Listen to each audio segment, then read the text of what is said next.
একে বলা হয় পানির নিচের জ্যান্ত ব্যাটারি। এদের শরীরে জমে থাকা বিদ্যুতের ধাক্কায় বিশাল আকৃতির কুমির, শক্তিশালী ঘোড়া, কুকুর কিংবা মানুষ কেউই নিরাপদ নয়।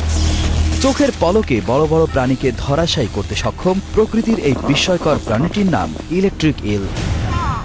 ইতিহাসে এমন ঘটনাও লিপিবদ্ধ আছে, অ্যামাজন বনের দুর্গম পথে নদী পার হওয়ার সময় এই মাছের বৈদ্যুতিক শকে শক্তিশালী ঘোড়ারাও অবশ হয়ে পানিতে তলিয়ে গেছে।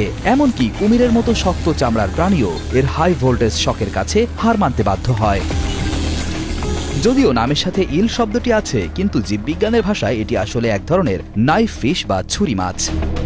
এদের শরীরের গঠন অত্যন্ত অদ্ভুত, কারণ দেহের প্রায় ৮০% অংশ জুড়েই থাকে বিদ্যুৎ উৎপাদনকারী হাজার হাজার বিশেষ কোষ। এই কোষগুলো এক একটি ছোট ব্যাটারির মতো কাজ করে এবং প্রয়োজনে সব একসাথে কাজ শুরু করলে ৬০০ থেকে ৮৬০ ভোল্ট পর্যন্ত বিদ্যুৎ উৎপন্ন হতে পারে। বিষয়টি কতটা ভয়াবহ তা বোঝার জন্য বলা যায়, আমাদের বাসাবাড়ির বৈদ্যুতিক লাইনে থাকে ২২০ ভোল্ট, অর্থাৎ এই মাছটি তার চেয়ে প্রায় ৪ গুণ বেশি শক্তিশালী শক দিতে পারে। শিকার ধরা বা শত্রুর হাত থেকে বাঁচতে এরা উচ্চমাত্রার ভোল্টেজ প্রয়োগ করে।